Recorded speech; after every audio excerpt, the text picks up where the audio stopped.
أعوذ بالله من الشيطان الرجيم بسم الله الرحمن الرحيم حرمت عليكم الميتة والدم ولحم الخنزير وما أهل لغير الله به والمنخنقة والموقوذة والمتردية والنطيحة وما أكل السبع إلا ما ذكيتم وما ذبح على النصب وأن تستقسموا بالأزلام ذلكم فسق اليوم يئس الذين كفروا من دينكم فلا تخشوهم واخشون اليوم أكملت لكم دينكم وأتممت عليكم نعمتي ورضيت لكم الإسلام دينا فمن اضطر في مخمصة غير متجانف لإثم فإن الله غفور رحيم صدق الله العلي العظيم وصدق رسوله النبي الكريم.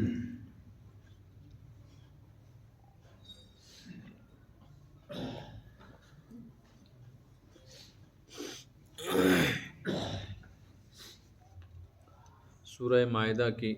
شروعات ہوئی تھی تو یہ بات بتائی گئی تھی کہ اس سورت کے اندر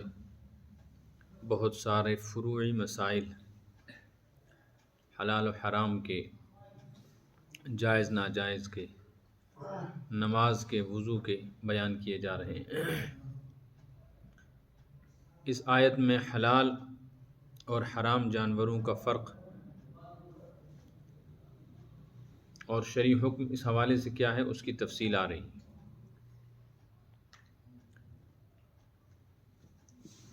اس سے پہلے یہ بات ذہن میں رکھنی چاہیے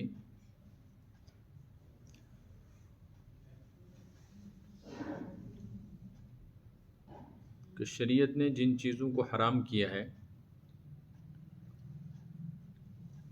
ان کی حرمت کے پیچھے ایک تو اختبار ہے۔ اختبار کا مطلب ہے بندوں کا امتحان۔ اس کو اللہ منع کر دے یہ اس کے قریب جائیں گے یا نہیں، یہ امتحان ہے۔ اور دوسری بات یہ ہے کہ جس چیز کو شریعت کسی انسان کے استعمال سے روک دیتی ہے، کوئی شخص کھا نہیں سکتا کسی چیز کو یا پی نہیں سکتا، حرام کر دیا اس کو، تو اس میں اصل میں اس انسان کا تحفظ بھی ہے۔ جو چیزیں انسانی صحت کے لیے مضر ہیں، چاہے وہ جسمانی اعتبار سے ہوں یا روحانی اعتبار سے ہوں، شریعت نہیں چاہتی ہے کہ انسان ان چیزوں کا استعمال کر کے جسمانی یا روحانی اعتبار سے مریض اور بیمار کمزور ہو جائے۔ تو اس میں دینی فائدہ بھی ہے، دنیاوی فائدہ بھی ہے کہ شریعت کے حلال کو حلال سمجھا جائے اور شریعت کے حرام کو حرام سمجھا جائے۔ یہی وجہ ہے کہ جو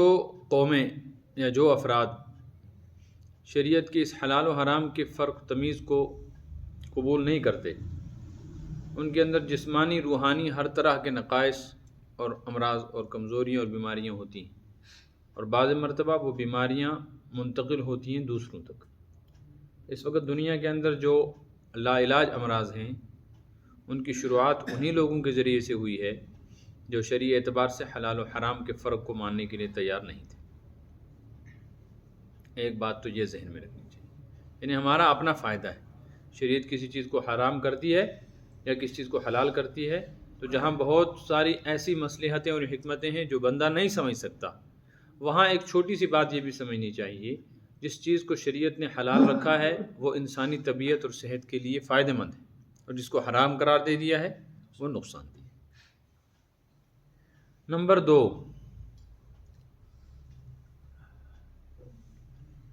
جو چیزیں شریعت نے حلال قرار دی ہیں بعض مرتبہ ان کو بھی شریعت حرام کر دیتی ہے۔ ایک چیز حلال ہے اپنی ذات کے اعتبار سے، لیکن کسی دوسری وجہ سے اس کو حرام قرار دے دیا۔ مثال کے طور پہ چوری کا کھانا ہے تو وہ کھانا ہی، لیکن چوری کر کے کھائیں گے تو چوری کی وجہ سے یہ حلال کھانا حرام ہو جائے گا۔ ایسے ہی وہ جانور جو حلال ہے لیکن وہ ذبح کرنے کے بغیر خود بخود کسی وجہ سے مر جائے جس کو مردار کہتے ہیں، تو شریعت اس مردہ جانور کو بھی حرام قرار دیتی ہے۔ یہاں ایک بات اور سمجھنی چاہیے کہ جن چیزوں کو شریعت حلال ہونے کے باوجود کبھی کبھی حرام قرار دیتی ہے، اس کی دو صورتیں، اس کی دو صورتیں۔ ایک صورت یہ ہے کہ یہ چیز ہی حرام ہو گئی، یہ چیز حرام ہو گئی۔ دوسرا یہ ہے کہ اس کا استعمال حرام ہو گیا۔ فرق سمجھنا، جن چیزوں کو شریعت حلال قرار دیتی ہے، کبھی کبھی شریعت ان چیزوں پر بھی فتویٰ لگاتی ہے کہ یہ حرام ہو گئی۔ ایسی جو چیزیں ہیں ان کی پھر دو صورتیں ہیں۔ ایک یہ ہے کہ وہ چیز بالکل ہی حرام کرنے کی وجہ سے ناپاک اور مکروہ ہو گئی۔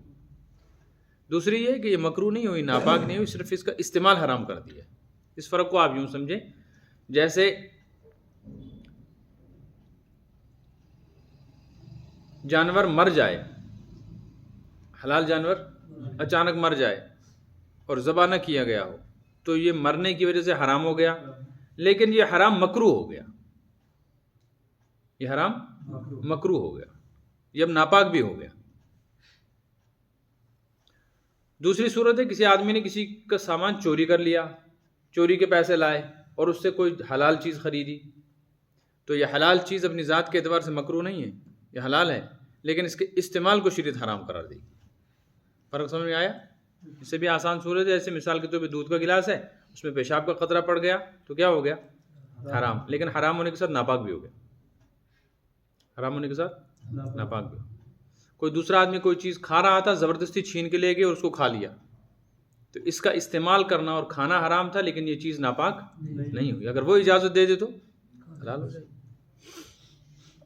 یہ چھوٹی چھوٹی باتیں ذہن میں رکھنی چاہیے، ان سے بہت سارے مسائل حل ہو جاتے ہیں، اور بہت سارے سوالات کا جواب انسان کو خود بخود مل جاتا ہے۔ اس آیت کے دو حصے ہیں جو ہم نے آج پڑھی۔ پہلا حصہ ہے حرمت علیکم سے لے کے ذالکم فسق تک، 3.5 سطر۔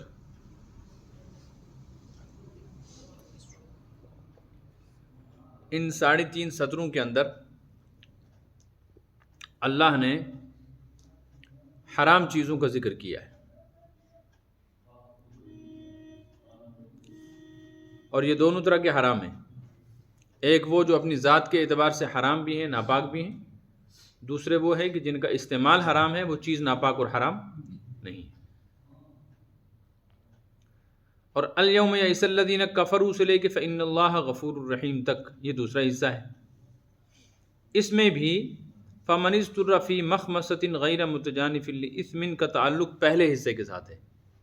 گویا اس آیت کے اصل میں مضمون کے اعتبار سے 2 حصے ہیں، ترتیب کے اعتبار سے 3 حصے ہیں۔ سمجھ میں آ رہی ہے؟ اس لیے اس کو 3 حصوں میں سننا اور سمجھنا ہے۔ پہلے حصے میں حرام جانوروں کا اور حرام چیزوں کا ذکر کیا گیا ہے، ان کی تفصیل سنیں۔ حرمت علیکم، حرام کر دیا گیا ہے تمہارے اوپر۔ حرام کرنے کا مطلب ہے ان کا استعمال حرام کیا گیا، اور یہ چیزیں خود بھی ایسی ہیں کہ جو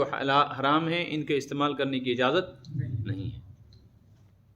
ذات کے اعتبار سے بھی حرام ہیں اور استعمال کے اعتبار سے بھی حرام ہیں۔ ذات کے اعتبار سے حرام ہونے کا مطلب وہ جس کو ہم کشمیری میں مکروہ کہتے ہیں، وہ مکروہ چیز، ناپاک۔ ان میں سے پہلی چیز ہے المیتہ، مردہ۔ کیا مراد ہے مردے سے؟ وہ جانور جو حلال ہیں لیکن وہ ذبح کیے بغیر مر گئے، چاہے وہ کسی کے مارنے سے مرے ہوں، چاہے وہ خود بخود مر گئے ہوں، بیماری کی وجہ سے یا کسی اور وجہ سے۔ بات سمجھ میں آئی؟ اس میتہ میں دیکھ لو آپ، اس میتہ کے اندر ہر طرح کا مردہ جانور آ گیا۔ کسی نے مارا ہو، خود مرا ہو، زخمی ہو کے مرا ہو، گر کے مرا ہو، پھانسی لگ کے مرا ہو، ڈنڈے سے مرا ہو، سب اس میں داخل ہوئے کہ نہیں ہوئے؟ سب ہوئے۔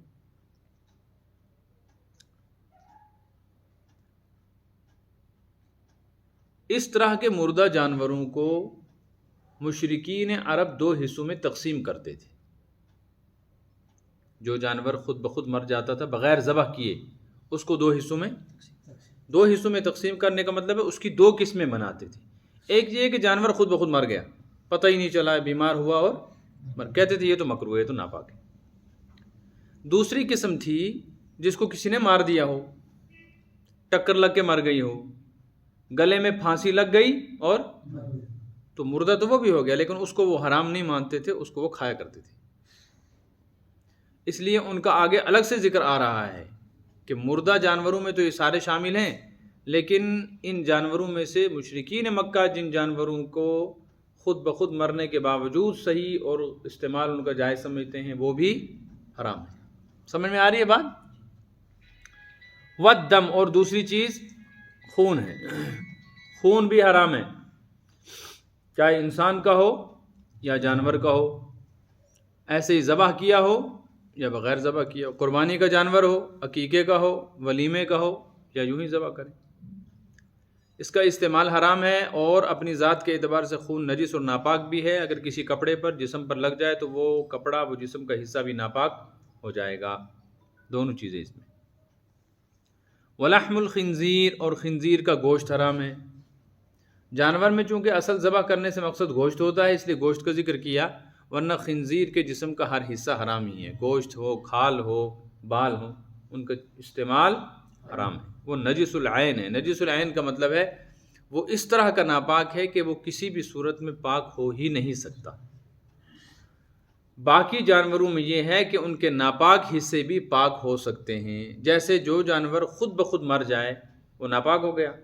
کھا نہیں سکتے، لیکن اس کی کھال اتار لینے کے بعد اگر اس کو دباغت دی جائے تو وہ پاک ہو جاتا ہے،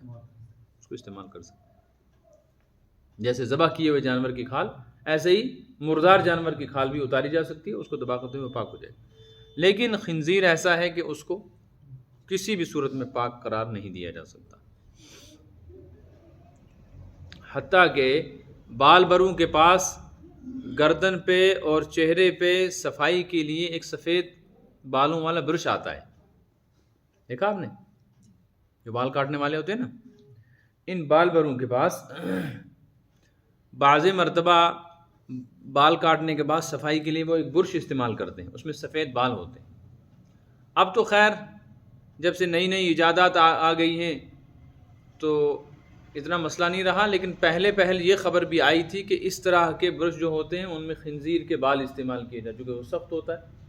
اور تھوڑا سا کسی قدر ملائم ہوتا ہے، تو وہ چونکہ ناپاک ہیں ان کو 1000 دفعہ اگر صابن سے دھوئیں گے تب بھی وہ ناپاک رہیں گے، ان کا استعمال حرام ہے۔ لیکن اب یہ بات نہیں رہی، اب جو استعمال کرتے ہیں یہ لوگ برش تو وہ اتنے مہنگے بھی نہیں ہوتے، اس کا تو بہت مہنگا ہوتا ہے، لیکن پھر بھی احتیاط کرنی چاہیے۔ وما اہل لغیر اللہ بہ، اس کو غور سے سمجھیں۔ ما اہل، جس پر جس کو نامزد کیا گیا ہو، جس کو لغیر اللہ بہ، اللہ کے سوا کسی غیر کے لیے، وہ جانور جس کو اللہ کے سوا کسی اور کے نام پر چھوڑ دیا گیا، ذبح نہیں کیا، زندہ ہی طے کر دیا۔ اس کی ایک صورت تو وہ ہے جو ہندوؤں کے ہاں ہوتی ہے کہ وہ بیل کو پالتے نہیں ہیں، ضرورت نہیں ہوتی، تو بعض مرتبہ ان کو بتوں کے نام پر چھوڑ دیتے ہیں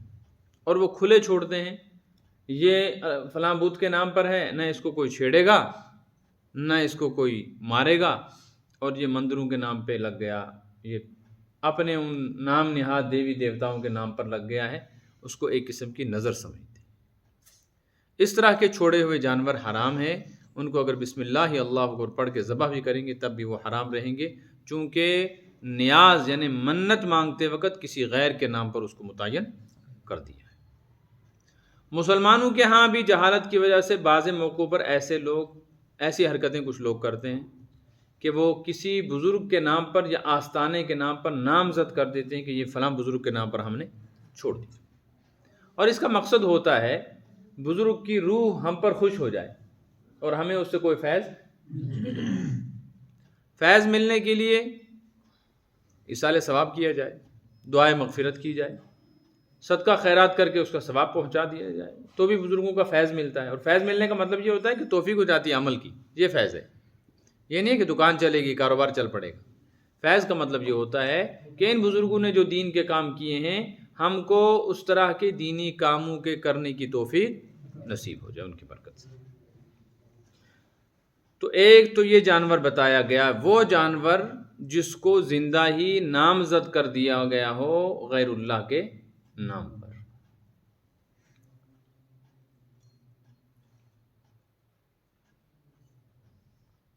چاہے پھر آستانے پہ لے کے ذبح نہ کرے، کہاں کرے؟ گھر میں ہی،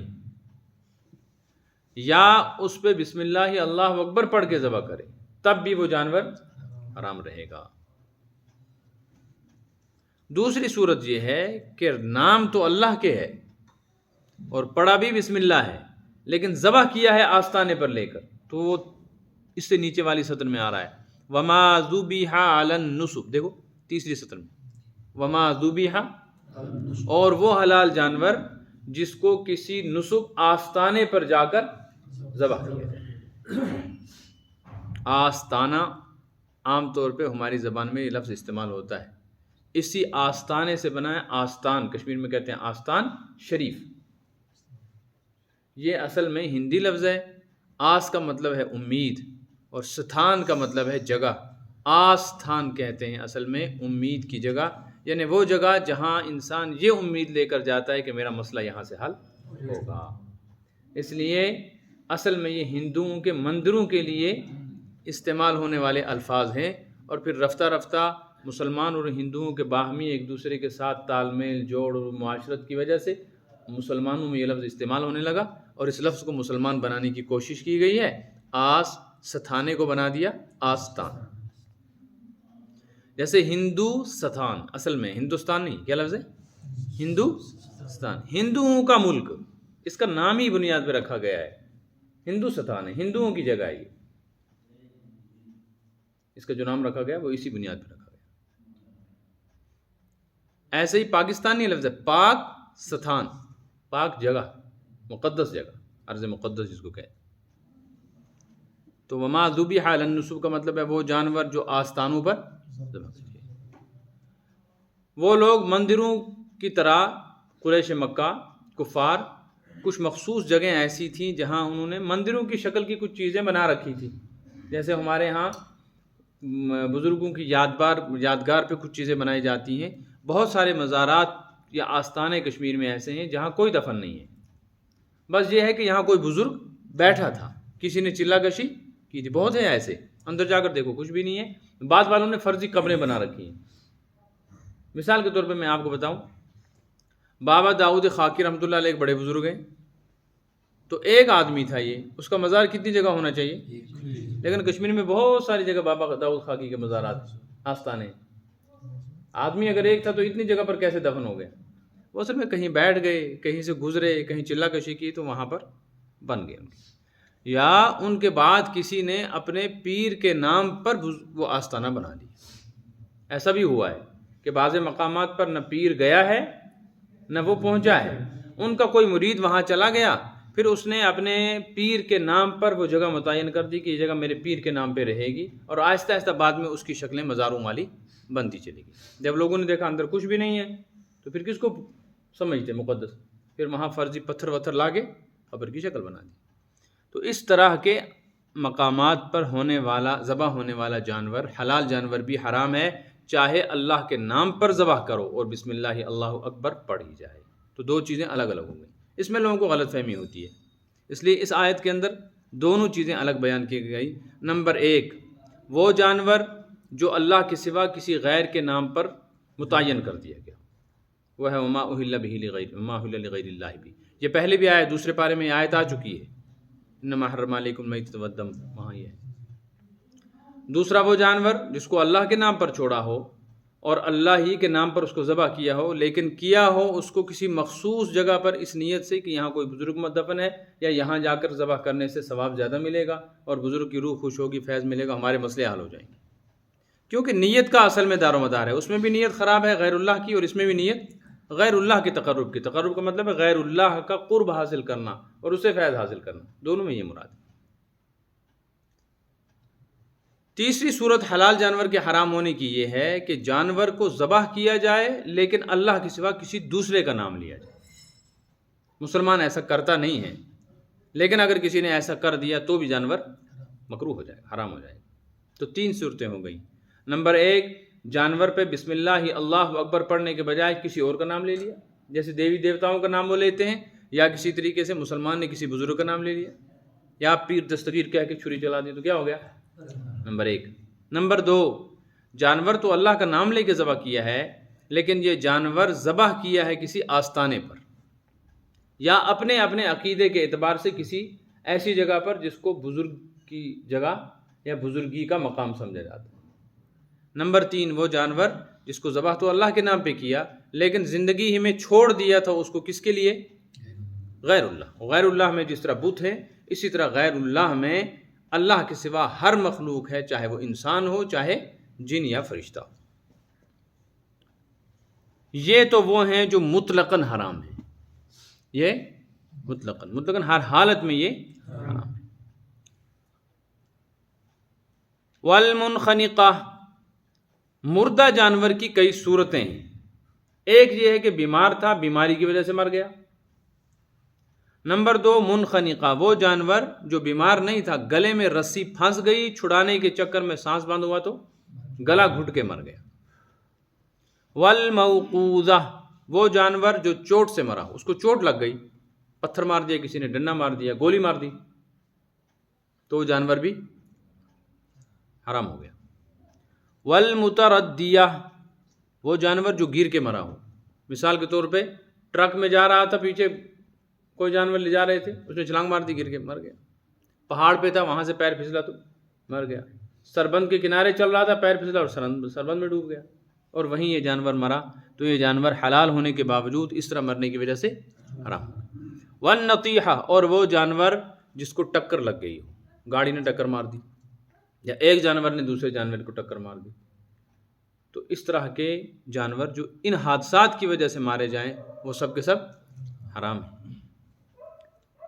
وما اکل السبوع، اور وہ حلال جانور جس کو کوئی درندہ کھا جائے اور اس کے کھانے کی وجہ سے مر جائے، شیر نے حملہ کر دیا، ریچھ نے کھا لیا اور مر گیا، تو یہ جانور بھی حرام۔ اب ایک بات ذہن میں رکھیں، دیکھو پھر نئے سر سے، المنخنقہ جو گلا گھٹ کے مرے، الموقوذہ جو چوٹ لگنے کی وجہ سے مرے، المتردیہ جو گر کے مر جائے، النطیحہ جو ٹکر سے مرے، اور ما اکل السبع وہ جانور جس کو کوئی درندہ چیر پھاڑ دے وہ مر جائے، تو یہ سب کے سب مردہ جانور ہو گئے کہ نہیں؟ یہ سب پہلے سے المیتہ میں داخل تھے، المیتہ میں، پھر ان کو الگ سے کیوں بیان کیا؟ اس لیے کہ وہاں کے کافر مردہ جانور صرف اسی کو مانتے تھے جو بیماری وغیرہ کی وجہ سے خود بخود مر جائے، اس طرح کے حادثات کی وجہ سے جو مرتا تھا کہتے تھے یہ کہاں مرا ہے، خود اس کو تو کسی نے مارا ہے، ٹکر وکر سے، گلے میں رسی پھنسنے سے، یہ قسم کا حادثہ ہے، یہ جانور حلال ہے، اس لیے الگ سے ان کو بیان کر دیا کہ یہ جانور یہ بھی حرام ہے، یہ بھی مردہ میں داخل ہے۔ چوٹ اور ٹکر یہ ایک جیسی ہے؟ چوٹ کا مطلب ہے زخم لگ جانا، ٹکر کا مطلب ہے ظاہری ٹکر لگنا، چاہے زخم سے مرے، کوئی ایسی چوٹ، مثلا گولی مار دی اور گولی میں چوٹ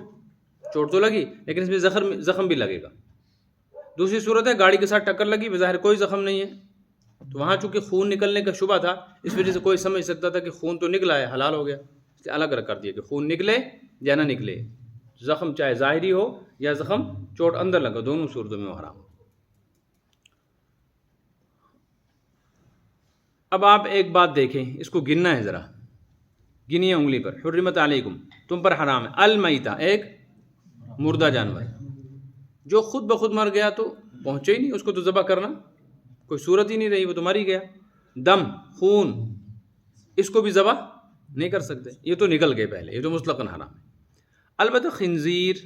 اور وہ جانور جس کو اللہ کے سوا کسی کے نامزد کر دیا گیا ہو، کتنے ہو گئے؟ 2، یہ 2 مطلقاً حرام ہیں، ان پہ چاہے بسم اللہ اللہ اکبر پڑھو یا نہ پڑھو، اس میں ذبح کرنا ذبح نہ کرنا دونوں برابر ہیں، لہٰذا یہ بھی اس سے نکل گئی۔ البتہ وہ جانور المنخنقہ جو گلا گھونٹنے سے، چوٹ سے، گرنے سے، ٹکر سے یا جانور کے حملہ کرنے سے زخمی ہو گیا، اگر تمہارے پہنچنے سے پہلے مر گیا تو یہ بھی الا ما ذکیتم، لیکن اب تم پہنچ گئے اور ابھی زندہ تھا، جان پوری نکلی نہیں تھی اور تم نے بسم اللہ اللہ اکبر کہہ کے چھری چلا دی، تو اب تمہاری چھری چلانے کی وجہ سے خون بھی بہہ گیا تو یہ جانور حلال۔ بات سمجھ میں آئی؟ اب سوال یہ ہے کہ بعض لوگ کہتے ہیں بعض لوگ یہ کہتے ہیں کہ دیکھو جب جی گر کے چوٹ لگنے والا، گلے میں رسی پھنس کے مرنے والے جانور پر کسی آدمی نے جلدی سے جا کے بسم اللہ اللہ اکبر پڑھا تو یہ جانور کیا ہو گیا؟ حلال ہو گیا۔ اسی طرح اگر کوئی جانور ایسے کسی غیر اللہ کے نام پہ چھوڑا یا آستانے پہ چھوڑا اور اس کو پھر بسم اللہ اللہ اکبر پڑھ کے ذبح کیا تو وہ بھی کیا ہو گیا؟ حلال ہو گیا۔ ہے بظاہر تو سمجھ میں آنے والی بات ہے، لیکن اب ہم دیکھیں گے یہ انسانی عقل تو یہ کہہ رہی ہے آج کل کی، لیکن حضرات صحابہ کرام علیہم الرضوان میں حضرت علی، حضرت عبداللہ ابن عباس جو مفسر قرآن ہیں اور بڑے بڑے صحابہ فرماتے ہیں یہ جو اللہ نے فرمایا نا الا ما ذکیتم، مگر جن کو تم ذبح کر لو مرنے سے پہلے، ان سے مراد یہ آخر کے 5 ہیں، خنزیر اور وہ جانور جس کو اللہ کے نامزد کر دیا گیا ہو وہ مراد نہیں ہے۔ ورنہ تو یہ بھی ہوگا بھائی خنزیر کو بھی ذبح کرو، وہ بھی کیا ہو گیا؟ سمجھ آ گئی؟ یہ تو صرف وہ مردہ جانور جو حلال تھے، اور جو اللہ کے سوا کسی کا نامزد کر دیا گیا وہ حلال رہتا ہی نہیں، وہ زندگی میں بھی حرام ہو گیا،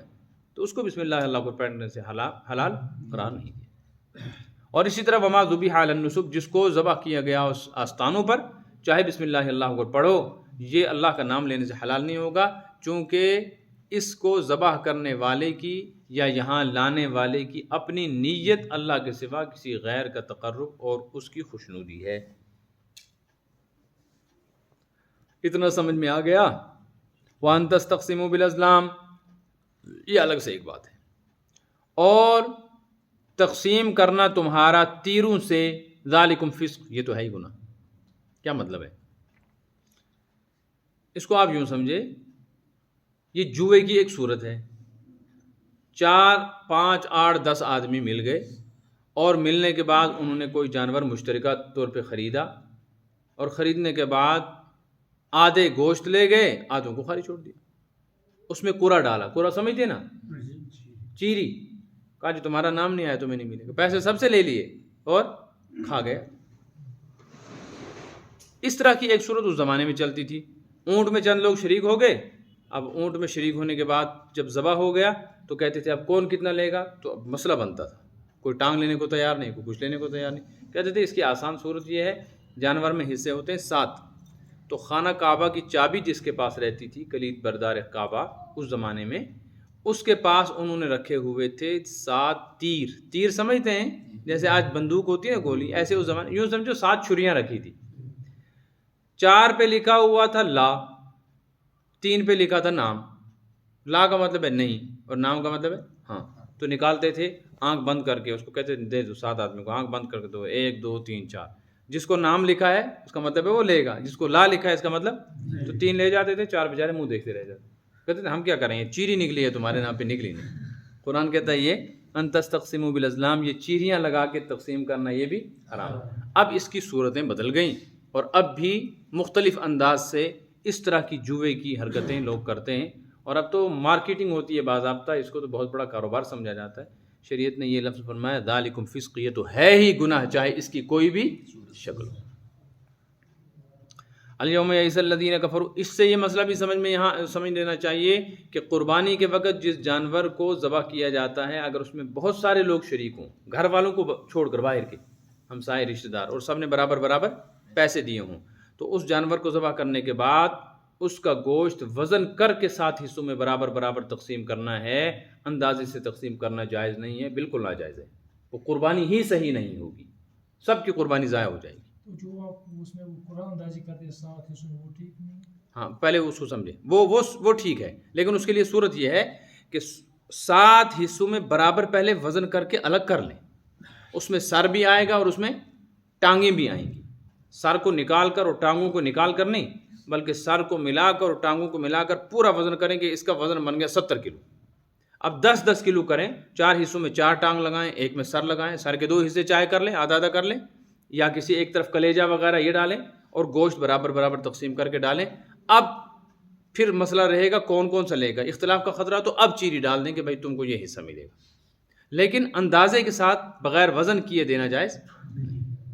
دونوں، وہاں وہ صورت ہے چیری کی۔ بعضی صورتوں میں چیری جائز ہے، لیکن یہ جو ہوتا تھا اس میں زیادتی ہوتی تھی بعض لوگوں کے ساتھ، زیادتی کی وجہ سے یہ حرام۔ دوسرا مضمون اب شروع، اچھا اب بس یہاں چھوڑ دیں، اس کے بعد اس آیت کا آخری والا حصہ دیکھیں، فمن اضطر فی مخمصۃ غیر متجانف للإثم، یہ جانور حرام ہے اور یہ ساری شکلیں حرام ہیں، لیکن اللہ تعالیٰ نے یہ فضل فرمایا کہ اگر کوئی آدمی اضطراری اور مجبوری صورتحال سے دوچار ہو اور بھوک ایسی ہو کہ جان نکلنے لگی ہو اور اس کو کہیں سے بھی کھانے کا انتظام نہ ہو پائے، تو اس کو چاہیے وہ حلال کھانا کسی سے مانگے، خرید نہیں سکتا، مانگ کے بھی نہیں مل رہا ہے، شرم نہیں کرنی، مانگنا ہے، ایسی صورت میں مانگنا ہے، بھائی مجھے اپنا پیٹ بھرنے کے لیے نہیں، جان بچانے کے لیے کچھ دو۔ جب کوئی دینے کو تیار نہ ہو اور جان نکلنے لگی ہو تو ایسی صورت میں فمن اضطر فی مخمصۃ، جو آدمی بھوک کی شدت کی وجہ سے مجبور ہو جائے، اور بھوک کی شدت کا مطلب ہے مرنے لگے، یہ پیاس کا بھی مسئلہ یہی ہے، پیاس کا مسئلہ بھی، اگر پیاس اتنی لگی ہے کہ جان لگنے لگی ہے تو ایسی صورت میں سوائے شراب کے کچھ بھی نہیں رکھا ہوا اور سوائے مردار کھانے کے کچھ بھی نہیں ہے، تو پھر اللہ فرماتا ہے غیر متجانف للإثم، بشرطے کہ وہ مزے لینا نہ چاہتا ہو اس گناہ کے ذریعے سے، کہ چلو جی اب مل ہی گیا ہے اب پیٹ ہی بھر لیتا ہوں، یہ نہ، وہ گناہ کی طرف متوجہ نہ ہو۔ گناہ یہی ہے کہ جس چیز کو شریعت نے حرام قرار دیا ہے اس کو مزے لے کے کھائے، یہ بھی تو گناہ ہے، حد ہے اس کی، بس اتنا جس سے اس کو لگے کہ میری جان بچ گئی۔ شراب کی بوتل رکھی ہے، 2 گھونٹ پی کر بچ سکتا ہے تو بس 2 پیے، تیسری نہ پیے۔ لیکن اب مسئلہ یہ ہے کہ جب آدمی ایسی صورتحال سے دوچار ہو جائے گا تو اب کوئی ایسا تھرمامیٹر تو ہے نہیں کہ پتہ لگے کہ اس کو کتنی ضرورت ہے، ہو سکتا ہے 2 کی جگہ تیسری گھونٹ پی لے، 4 لقمے کھانے تھے اس سے بچ سکتا تھا لیکن اس نے غلطی سے کتنے کھا لیے، 5، تو اتنا چلے گا، فرماتے فإن اللہ غفور، تو یہ اللہ معاف کرے گا۔ اور یہ جو گنجائش دی اللہ نے، رحیم، چونکہ وہ رحم کرتا ہے، وہ تمہیں بچانا چاہتا ہے، اس لیے حرام کے باوجود تم کو مجبوری میں کھانے کی اجازت دے دی۔ البتہ یہ بات ذہن میں رکھنی چاہیے کہ یہ جو کہا جاتا ہے نا کہ حرام مجبور آدمی کے لیے جائز ہے، اس کا مطلب یہ نہیں ہے کہ یہ حلال ہو گیا، رہے گا یہ حرام ہی، رہے گا یہ مکروہ ہی، مگر اس کو جان بچانے کے لیے استعمال کرنے پر گناہ نہیں ہوگا، جائز نہیں ہے یہ، نہ یہ جائز ہے نہ یہ حلال ہے، یہ مکروہ ہے، ناجائز ہے اور حرام ہی ہے، لیکن جو استعمال کرنے پر گناہ ہوتا تھا گناہ سے محفوظ رہے گا، بس یہ مطلب سمجھنا چاہیے۔ الیوم یئس الذین کفروا من دینکم، یہ حصہ قرآن پاک کا نازل ہوا ہے حضرت نبی پاک صلی اللہ علیہ وسلم کے خطبہ حج کے موقع پر، جب آپ میدان عرفات میں حاجیوں کو خطاب فرما رہے تھے، تقریباً 1.25 لاکھ سے زیادہ حجاج حضرات صحابہ حضور اکرم صلی اللہ علیہ وسلم کے ساتھ حج میں موجود تھے۔ آپ صلی اللہ علیہ وسلم نے اپنی مبارک زندگی میں ایک ہی حج کیا ہے، اسی حج کو حجۃ الوداع کہتے ہیں، اور حجۃ الوداع کا مطلب ہے آخری اور الوداعی حج، اور آخری کا مطلب یہ ہے اس حج کے بعد آپ صلی اللہ علیہ وسلم سفر آخرت پر تشریف لے گئے اور پھر زیادہ عرصہ دنیا میں نہیں رہے، تقریباً 3.25 مہینے، 2.5 سے 3.25 مہینے کے درمیان میں 80-81 دن اس نے لکھا ہے، حضرت مفتی شفیع رحمۃ اللہ علیہ نے لکھا ہے کہ 81 دن رہے، وہی سمجھے 3.25 مہینے۔ تو چونکہ اس حج کے بعد بس یہ سفر آخرت کی تیاری شروع ہو گئی، اس لیے حج کا نام حجۃ الوداع یعنی آخری حج پڑ گیا۔ اس وقت جب آپ میدان عرفات میں تھے یہ آیت نازل ہوئی تھی، اتنا بڑا جمع غفیر مکہ مکرمہ میں مسلمانوں کا، جہاں سے مسلمانوں کو نکالا گیا تھا حج کے لیے، عالی شان اہتمام اور انتظام کے ساتھ آپ صلی اللہ علیہ وسلم کے ساتھ آئے تھے، تو قرآن نے اس وقت کہا الیوم یئس الذین کفروا من دینکم، اے ایمان والو آج تمہاری اس شان و شوکت کے ساتھ حج کی وجہ سے کافر تمہارے دین سے نا امید ہو گئے۔ کیا مطلب ہے دین سے نا امید؟ یعنی تمہارے دین کے مطلب بارے میں ان کو یہ گمان تھا کہ یہ دین زیادہ دیر چلنے والا نہیں ہے، اس میں زیادہ دیر ملیں گے نہیں لوگ، یہ جلدی ہی ختم ہو جائے گا، ٹوٹ جائیں گے لوگ، اور یہ اتنا دیر پا نہیں ہوگا۔ ان کی یہ جو امیدیں اور توقعات تھیں آج ٹوٹ گئی، آج نا امید ہو گیا، اب ان کو لگا کہ یہ رکنے والا دین نہیں ہے اور یہ تھمنے والا سیلاب نہیں ہے۔ لہٰذا جب اس موقع پر پہنچ گئے ہو تو فلا تخشوہم واخشونی، اب تک تو چلو حالات کا سامنا تھا، اب مکمل دین پہ عمل کرو، کسی سے نہ ڈرو، اللہ سے ڈرو۔ پہلے خدشات تھے، کوئی چھپ کے نماز پڑھتا تھا، کوئی حالات کا شکار تھا، کوئی کسی مجبوری میں مبتلا تھا، گھرا ہوا تھا، لیکن اس وقت آزادی ہو گئی ہے۔ اس سے ایک بات ذہن میں آتی ہے کہ جب حالات ناگوار ہو جائیں اور دین کے احکام پر عمل کرنا کھلم کھلا مشکل ہو تو اس صورت میں چھپ کے دین پہ عمل کرنے کی اجازت ہوتی ہے۔ لیکن جب آزادی ہو پھر چھپ کر جیسے گناہ کرنا گناہ ہے اور دین کے حکم پر عمل نہ کرنا گناہ ہے، ایسے ہی دین کے وہ احکام جو کھل کے کرنے چاہیے ان کو چھپا کے کرنا بھی گناہ ہے۔ جیسے نماز نہ پڑھنا گناہ ہے، ایسے کسی پیر صاحب کا مسجد چھوڑ کے گھر میں نماز پڑھنا، کچھ نہ پڑھنا مسجد کچھ پڑھنا گھر، یہ بھی گناہ ہے۔ سمجھ میں آئی نا؟ تو جو پیر ہی گناہ کرتا ہو اس کے مرید کیسے ہوں گے تو وہ پیر کیسا ہوگا؟ عام طور پہ ایسے لوگ ہیں، بعض پیر مریدوں کے گھر جاتے ہیں، مرید جاتا ہے مسجد میں نماز پڑھنے اور پیر کا نماز پڑھتا ہے، وہ مسجد میں نہیں آتا ہے۔ یہ فسق ہے، کھلم کھلا فاسق فاجر آدمی ہے، پیر نہیں ہو سکتا، بدماش ہو سکتا ہے۔ وخشون، اللہ سے ڈرو، اللہ فرماتا ہے مجھ سے ڈرو، یہ دوسرے پارے میں آیا ہے۔ الیوم اکملت لکم دینکم، آج میں نے تمہارے دین کو مکمل کر دیا تمہارے لیے۔ دین کو مکمل کرنے کا مطلب یہ ہے کہ اب نہ اس کے اندر کوئی نیا حکم آئے گا، نہ کوئی حکم اس میں سے اب ختم ہوگا۔ اور حجۃ الوداع کے بعد قرآن پاک کی کچھ آیات نازل ہوئی ہیں، لیکن ان میں کوئی نیا حکم نہیں آیا، بس فکر آخرت اور اللہ کے خوف اور جنت کا شوق دلانے کے لیے آیات نازل ہوئیں۔ بعض حضرات اسی کو قرآن کی آخری آیت کہتے ہیں، وہ کہتے ہیں یہی آخری آیت ہے۔ وہ اس اعتبار سے کہتے ہیں کہ اصل میں اس کے بعد کوئی نیا حکم نہیں آیا، اور پرانے احکام میں تبدیلی ہوتی رہتی تھی، اس کے بعد کوئی حکم تبدیل بھی نہیں ہوا، بس اس موقع پر دین مکمل ہو۔ وَأَتْمَمْتُ عَلَيْكُمْ نِعْمَتِي، اور میں نے تمہاری اوپر اپنی نعمت مکمل کر دی۔ نعمت مکمل کرنے کا مطلب ہے کمزوری ختم ہو گئی، قوت و طاقت مل گئی، اور اسلام کو غلبہ حاصل ہو گیا۔ اسلام کو غلبہ حاصل ہو جانا اور مسلمانوں کو آزادی ہو جانا، یہ اللہ کی مکمل نعمت ہے، یہی نعمت مکمل نعمت ہے، پوری نعمت اسی کو کہیں گے۔ اور جو آدمی بے دین ہے، بے ایمان ہے، بد دین ہے، اس کے پاس دنیا کی کتنی بھی چیزیں ہوں، اس کو ہم نعمت والا آدمی نہیں کہہ سکتے۔ وَرَضِيتُ لَكُمُ الْإِسْلَامَ دِينًا، اور میں نے تمہارے لیے اسلام کو بحیثیت دین پسند کر لیا ہے۔ قیامت تک کے لیے اب کوئی نیا دین نہیں آئے گا، قیامت تک کے لیے اب کسی اور دین پر نجات نہیں ہوگی، اب نجات صرف اور صرف دین اسلام پر ہے، اور دین اسلام کے علاوہ کوئی آدمی کوئی بھی دین اختیار کرے، چاہے وہ آسمانی ہی دین کیوں نہ ہو، یعنی عیسائی اور یہودی مذہب، تورات اور انجیل کو مانے، فلن یقبل من احدہم، ان سے وہ قبول نہیں کیا جائے گا۔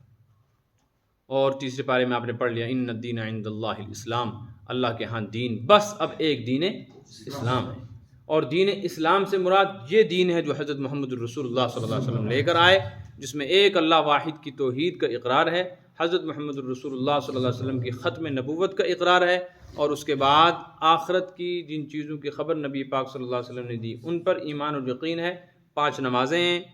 رمضان کے روزے ہیں، زندگی میں ایک مرتبہ حج ہے، سال میں ایک مرتبہ زکوٰۃ ہے، اور اعلان امیر المومنین پر جہاد ہے۔ یہ ہے ہمارے دین کا خلاصہ۔ اس دین کو اور اس طریقے کو چھوڑ کر کوئی آدمی کوئی اور طریقہ اختیار کرے یا ان احکامات میں سے کسی کا منکر ہو جائے، وہ دین اسلام پر نہیں ہے، وہ کافر اور مرتد قرار دیا جائے گا۔ تم پر حرام کیا گیا ہے مردہ جانور کو اور خنزیر اور خون کو اور خنزیر کو گوشت کو، اور وہ جانور جس کو چھوڑ دیا گیا ہو اللہ کے سوا کسی اور کے نام پر، اور وہ جانور المنخنقہ جو گلا گھونٹنے سے مر گیا، والموقوذہ اور چوٹ سے مرا یعنی زخم سے، والمتردیہ اور وہ جانور جو گر کے مر گیا ہو، والنطیحہ اور جو ٹکر لگنے کی وجہ سے اندرونی ٹکر کی وجہ سے مرا ہو، زخم نہ ہو، وما اکل السبع الا ما ذکیتم، اور وہ جانور جس کو کھا لیا ہو کھا لیا ہو کسی درندے نے، الا ما ذکیتم مگر جس کو تم پہلے ہی مرنے سے پہلے ذبح کر لو، وما ذبح علی النصب اور وہ جانور حرام ہے ہمیشہ کے لیے جس کو ذبح کیا گیا ہو آستانوں پر، وان تستقسموا بالازلام اور